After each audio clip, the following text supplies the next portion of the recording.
मित्रों नमो नमः।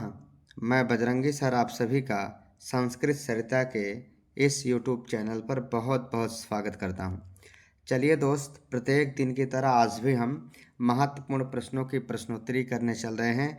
आपके परीक्षा के लिए ये सभी प्रश्न बहुत इंपॉर्टेंट हैं। पहला प्रश्न है, अधोलिखित में से कौन सा वाक्य शुद्ध है? बड़ा महत्वपूर्ण सवाल है, याद रखिएगा मेरे दोस्त। कौन सा वाक्य शुद्ध है? अचिराय, अचिरे, अचिरात, अचिरेण। इसको आप अव्यय से ही पकड़ पाएंगे।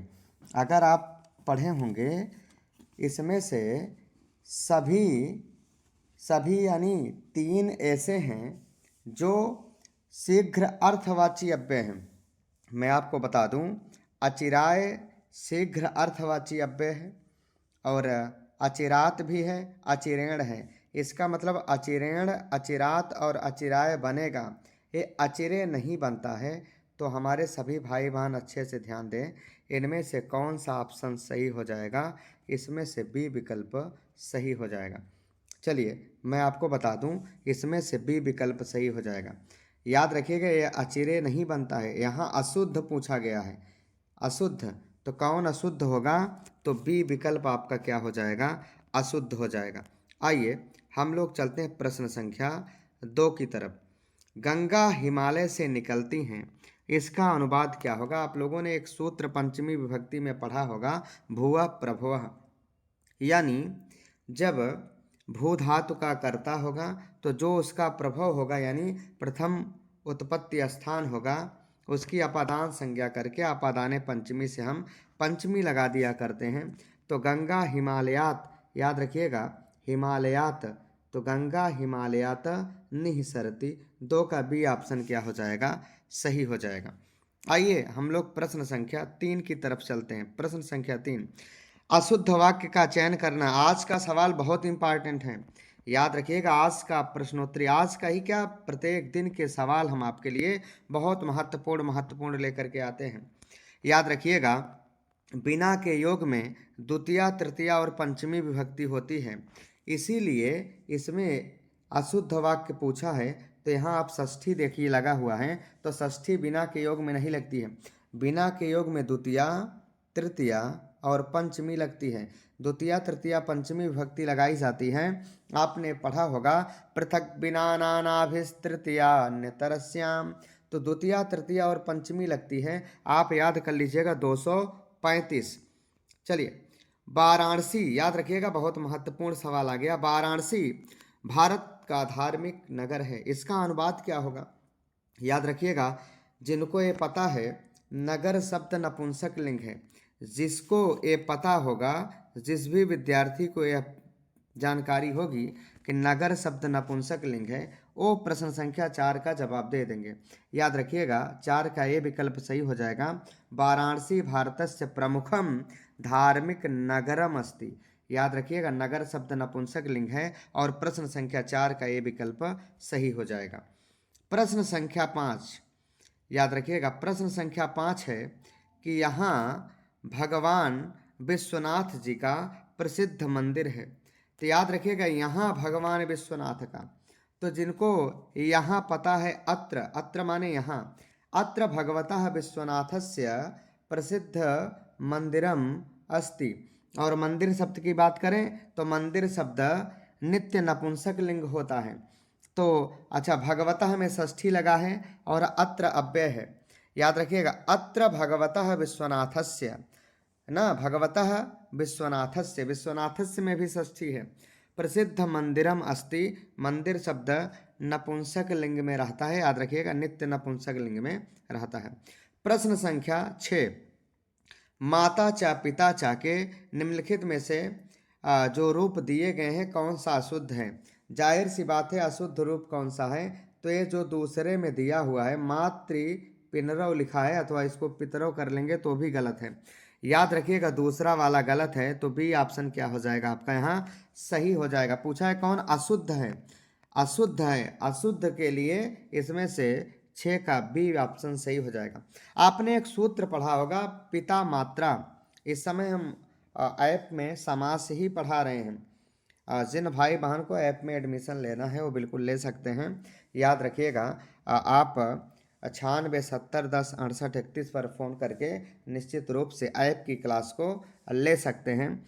तो बिल्कुल मैं आपको बता दूं, माता चा पिता चा, एक सूत्र आपने पढ़ा होगा, पिता मात्रा, और इसी सूत्र से माता चा पिता चा पितरौ, जो आपने देखा है पितरौ बना है, इस पितरौ में एक शेष द्वंद्व है।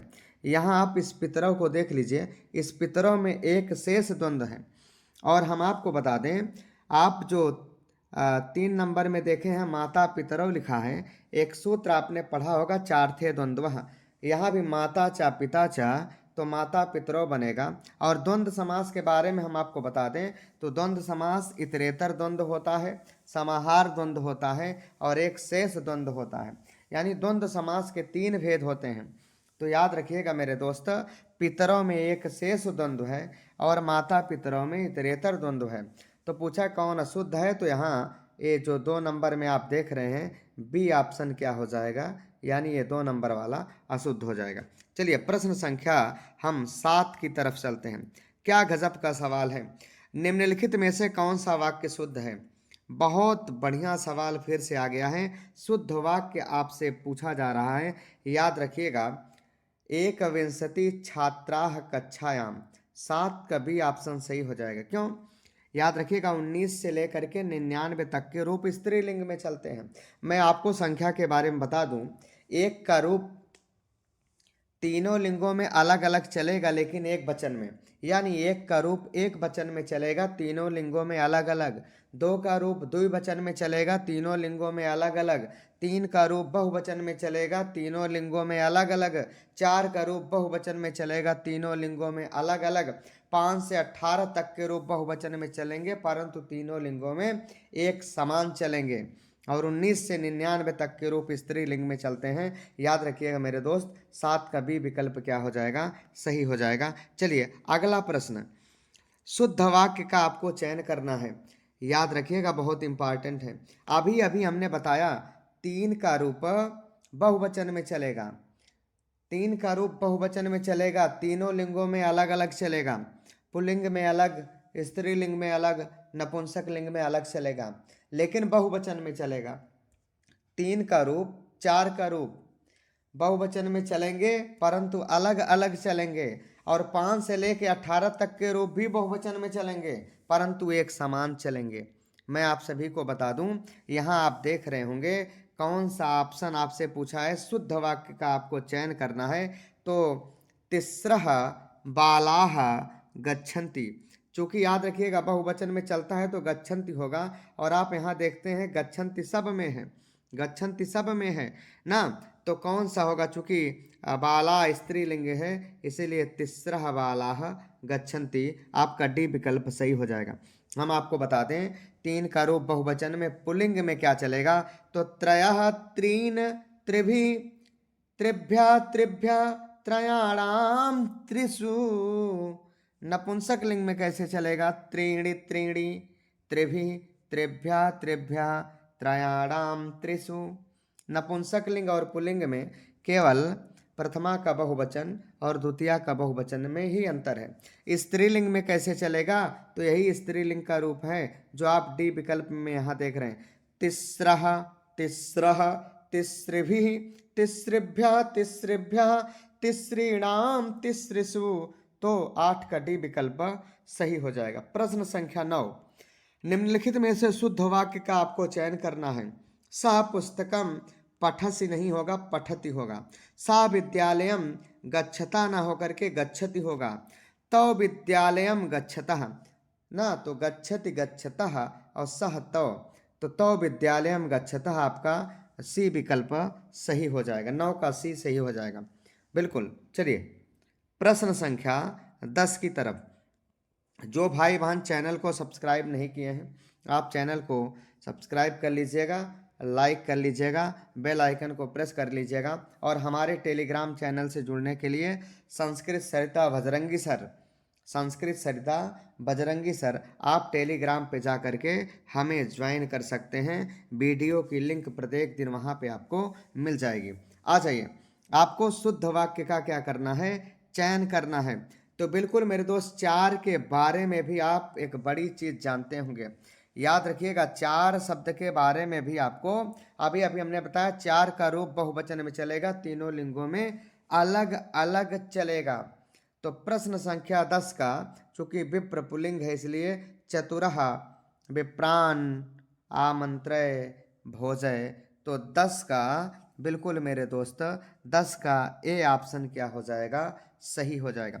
चार के बारे में अगर हम आपको बताएं तो पुल्लिंग का रूप कैसे चलेगा, चूंकि बहुवचन में ही चलेगा, याद रखिएगा बहुवचन में चलेगा, परंतु तीनों लिंगों में अलग अलग, तो पुल्लिंग में क्या बनेगा, चत्वारः चतुरः चतुर्भिः चतुर्भ्यः चतुर्भ्यः चतुर्णाम चतुर्षु। और नपुंसक लिंग में क्या बनेगा, चत्वारि चत्वारि चतुर्भिः चतुर्भ्यः चतुर्भ्यः चतुर्णाम चतुर्षु। पुल्लिंग और नपुंसक लिंग में केवल प्रथमा का बहुवचन और द्वितीय का बहुवचन में अंतर मिलेगा। और अगर स्त्रीलिंग की बात करें तो चतस्रः चतस्रः चतस्रिभिः चतस्रिभ्यः चतस्रिभ्यः चतस्रीणाम चतस्रिषु। याद रखिएगा मेरे दोस्त, चतुरः विप्रान आमंत्रे भोजे, यानी चार ब्राह्मणों को बुलाकर भोजन कराओ, बिल्कुल चार ब्राह्मणों को बुला करके भोजन कराओ, यानी प्रश्न संख्या 10 का ये ऑप्शन सही हो जाएगा। प्रश्न संख्या 11 फिर से पूछा कौन शुद्ध वाक्य है। याद रखिएगा, हम बहुत जल्दी रचनानुवाद कौमुदी के वीडियो आपको देना शुरू कर देंगे, रचनानुवाद भी आपको मिलेगा।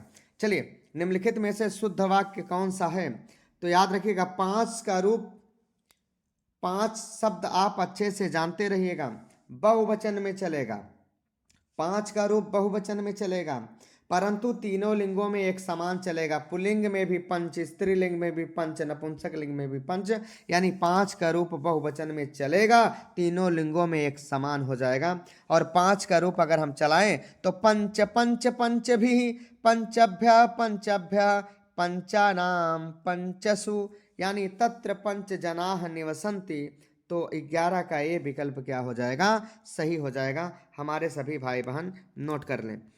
अगला सवाल फिर गजब का सवाल आ गया, शुद्ध वाक्य ही आपको सभी में करना है। 8 के बारे में हम आपको बता दें, 8 शब्द है, बड़ा महत्वपूर्ण शब्द है मेरे दोस्त। तो 8 का रूप भी बहुवचन में चलेगा, तीनों लिंगों में एक समान चलेगा। तो आप देखिए, अष्टौ फलानि आने, अष्टौ फलानि आने, अष्टौ फलानि आने। और 8 का रूप जो बहुवचन में चलता है तो कैसे चलेगा, अष्टौ अष्टौ अष्टाभिः अष्टाभ्यः अष्टाभ्यः अष्टानाम अष्टासु। अष्टन, याद रखिएगा अष्टन, तो बिल्कुल हमारे सभी भाई बहन अच्छे से इसको नोट कर लें। और अष्ट भी बनता है, अष्टौ भी बनता है, इसको भी आप अच्छे से जानते रहिएगा। चलिए, प्रश्न संख्या 13, क्या गजब का सवाल है, निम्नलिखित में से शुद्ध वाक्य कौन सा है। शुद्ध वाक्य बताना है, 4 ऑप्शन है।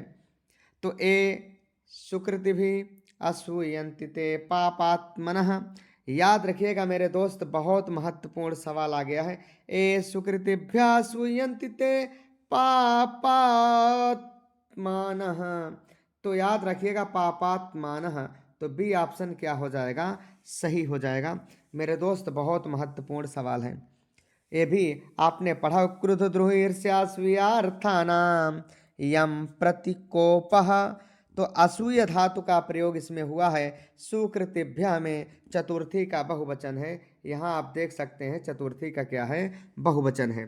तो बिल्कुल बी विकल्प क्या हो जाएगा, सही हो जाएगा। प्रश्न संख्या 14, निम्नलिखित वाक्यों में शुद्ध वाक्य फिर से चयन करना है। याद रखिएगा, शुद्ध वाक्य आपको चयन करना है, और रुच धातु के प्रयोग में चतुर्थी विभक्ति लगती है, तो शिशवे क्रीडनकम रोचते, आप 14 का सी विकल्प क्या करिएगा, सही कर लीजिएगा। प्रश्न संख्या 15, तुम कुसुमपुर जाओ या तुम कानपुर जाओ ना, कहीं के लिए अगर कहा जाए तो तुम यानी तुम गच्छ माने जाओ, तुम जाओ कहाँ जाओ, याद रखिएगा, तो लिखा है कि कुसुमपुरम या कर्णपुरम, तो आप लिख लीजिए तुम गच्छ यानी कुसुमपुरम या कर्णपुरम या कुछ भी लिख लीजिए, या प्रयागराजम, त्वं प्रयागराजम गच्छ, तुम प्रयागराज जाओ। बिल्कुल आपको प्रयागराज आना भी चाहिए, महाकुंभ चल रहा है, तो बिल्कुल आपको गंगा जी में स्नान भी करना चाहिए। चलिए अगला प्रश्न है, किंग करवाणी ते, याद रखिएगा, किंग करवाणी ते, मैं तुम्हारे लिए क्या कर सकता हूँ। अहम छिपा हुआ है, अहम किम करवाणी ते, यानी ते यानी तव, तव तव युष्मत का षष्ठी का एक वचन है तव, और करवाणी लोट लकार उत्तम पुरुष का एक वचन है। करवाणी ये याद रखिएगा, ये लोट लकार तो है, उत्तम पुरुष का एक वचन है, इसीलिए मैं तुम्हारे लिए क्या कर सकता हूँ, तो 16 का ये विकल्प सही हो जाएगा। संस्कृत व्याकरण की दृष्टि से शुद्ध रूप आपको बताना है, तो आपने पढ़ा होगा उपरिधन उक्त, उपरिधन उक्त, और अगर मैं यण संधि की बात करूं तो ऊपरी में जो री में यानी रा में ई लगा है और उसके बाद उक्त का उ आया हुआ है, तो जाहिर सी बात है यण संधि का नियम लागू हो रहा है, ई को एणच यहाँ लागू हो रहा है, तो ई की जगह यह हो जाएगा, उ मिलेगा तो क्या बनेगा, उपर्युक्त बन जाएगा। तो बिल्कुल मेरे दोस्त 17 का डी ऑप्शन सही हो जाएगा। नोट कर लीजिए, बहुत इंपॉर्टेंट है। निम्नलिखित में से शुद्ध वाक्य कौन सा है, तो बिल्कुल मेरे दोस्त ये सवाल बड़ा इंपॉर्टेंट है, याद रखिएगा। इस सवाल को थोड़ा आप अच्छे से समझ लीजिएगा, याद रखिएगा मेरे भाई बहन, ये सवाल भी परीक्षा की दृष्टि से बहुत ही इम्पॉर्टेंट है। यहाँ आप देख सकते हैं, मैं आपको बता दूं, ये जो महत्ता बना हुआ है ना, महत्ता, बिल्कुल मेरे दोस्त आपका ये महत्ता क्या हो जाएगा, सही हो जाएगा, महानता नहीं बनेगा ना, त्रुटि बस अगर हो गया हो तो आज आप इसको करेक्शन कर लीजिएगा। बिल्कुल महानता नहीं बनेगा, महानता भी नहीं बनेगा, याद रखिएगा क्या बनेगा, महत्ता बनेगा। नोट कर लीजिएगा बिल्कुल मेरे दोस्त, ये बहुत महत्वपूर्ण है। चलिए हाँ बिल्कुल आप नोट कर लीजिएगा क्या बनता है, तो यहाँ पर भी आपका महत्ता बन जाएगा। तो हम आपको बता दें, महानता ये ऑप्शन गलत है, ये ऑप्शन आप निश्चित रूप से गलत कर लीजिएगा, या ए विकल्प आपका क्या होगा, नहीं बनेगा बिल्कुल। तो ए भी प्रश्न आपके परीक्षा के लिए बहुत इंपॉर्टेंट है, याद रखिएगा। तल प्रत्ययांत स्त्रीलिंग में होते हैं, आप लोग जानते हैं कि अगर कहीं तल प्रत्यय का प्रयोग किया जाए तो निश्चित रूप से उनसे बनने वाले शब्द स्त्रीलिंग में होते हैं। बिल्कुल मेरे दोस्त याद रखिएगा, जैसे आपने ग्रामता देखा होगा, लघुता देखा होगा ना, तो इस तरह से बहुत सारे शब्द आपको निश्चित रूप से क्या हुए होंगे, ज़रूर मिले होंगे। तो बिल्कुल मेरे भाई बहन अच्छे से नोट कर लीजिएगा, यहाँ पर क्या बनेगा, महत्ता बनेगा ना। तो आज आप इसको सही कर लीजिएगा, महत्ता बनेगा। ठीक है, आगे आ जाइए। एक ही शब्द वर्तनी के 4 रूप से दिए गए, ऊपरी लिखित, ऊपरी धन लिखित, बिल्कुल मेरे दोस्त ऊपरी, आपने ऊपरी ऊपरी शब्द को पढ़ा होगा ना, आपने पढ़ा होगा कि उभ सर्वतसो कार्याधिक उपर्यादिश त्रिषु द्वितीयाम्रेडितान्तेषु ततो अंतराप्य दृश्यते ना, आपने पढ़ा होगा उभयतः सर्वथा अधिक ऊपरी ऊपरी अधो अधा अध्यधि अंतरा अंतरेण युक्ते द्वितीया, तो आपने ऊपरी शब्द पढ़ा होगा, ऊपरी ना, आपने ऊपरी शब्द को क्या किया होगा, पढ़ा होगा, तो बिल्कुल ऊपरी बनता है, याद रखिएगा क्या बनता है, ऊपरी। तो ऊपरी धन ऊपरी। अच्छा एक बड़ी बात यहाँ और जान लीजिए, ऊपरी शब्द का अगर अकेले ही प्रयोग होता है तो षष्ठी लगेगी, और अगर दुरुक्त यानी 2 बार उसका प्रयोग हो जाता है तो द्वितीया विभक्ति लगती है। अगला सवाल है, निम्नलिखित में से कौन सा वाक्य क्या है, कौन सा वाक्य आपका शुद्ध है। तो आज आपने शुद्ध वाक्य खूब पढ़ा है, आपको पता है कि क्रुद्ध द्रोह ईर्ष्या असूया अर्थानाम यम प्रतिकोपः, यम प्रतिकोपः, जिसके प्रति क्रोध किया जाए, द्रोह किया जाए, ईर्ष्या किया जाए, असूया किया जाए, उसमें चतुर्थी लगती है। तो गुरु शिष्याय क्रुध्यति, गुरु शिष्याय क्रुध्यति, आप देखिए शिष्याय में क्या लगा हुआ है, तो शिष्याय में चतुर्थी विभक्ति लगी हुई है। अगला सवाल है, रमेश मेरा मित्र है, याद रखिएगा क्या गजब का सवाल आ गया, रमेश मेरा मित्र है, याद रखिएगा। मित्रम मित्रे मित्राणी, मित्रम मित्रे मित्राणी, तो ये भी नपुंसक लिंग का शब्द है, याद रखिएगा नपुंसक लिंग का शब्द है। तो रमेशः मम मित्रमस्ति, रमेशः मम मित्रमस्ति, रमेश मेरा क्या है, रमेश मेरा मित्र है। तो बिल्कुल हमारे सभी भाई बहन अच्छे से क्या कर लीजिए, नोट कर लीजिए। हाँ, हम एक बड़ी बात आप सभी को बता दें, जो भाई बहन चैनल को सब्सक्राइब ना किए हैं उस जल्दी से आप चैनल को सब्सक्राइब कर लीजिएगा, जिससे कि प्रत्येक क्लास की वीडियो का नोटिफिकेशन आपको मिलता रहे। यदि नोटिफिकेशन आपके पास नहीं भी जाता है तो आप हमारे चैनल, जो टेलीग्राम का चैनल है संस्कृत सरिता बजरंगी सर, आप निश्चित रूप से उस टेलीग्राम चैनल से जुड़ सकते हैं। और यदि आपको और ज़्यादा जानकारी लेनी है तो आप हमारे फ़ोन नंबर 9670 10 68 31 पर फ़ोन कर सकते हैं। बिल्कुल रूप से जो भाई बहन ऐप के क्लास से जुड़ना चाह रहे हैं, मैं आपको बता दूं नीति शतकम का विद्वत पद्धति और अव्ययी भाव समास अभी चल रहा है, बिल्कुल नया बैच है। तो आप बिल्कुल उससे जुड़ सकते हैं और बहुत जल्दी आपको टीजीटी और एलटी की भर्ती भी देखने के लिए मिलेगी। तो बिल्कुल मेरे दोस्त, आप सब खूब लग करके, खूब अच्छे से, खूब परिश्रम के साथ एकदम दिन रात एक करके लगे रहिए, क्योंकि आपको पता है कि सफलता उन्हीं को मिलती है जो परिश्रम करते हैं। उद्यमेन हि सिद्ध्यन्ति कार्याणि न मनोरथै। याद रखिएगा, समस्त कार्य उद्यम से सिद्ध होते हैं। मन में सोचने मात्र से कुछ नहीं होगा, आपको उद्यम करना होगा, आपको परिश्रम करना होगा।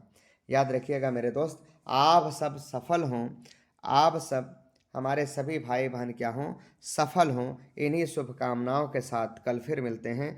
तब तक के लिए नमो नमः।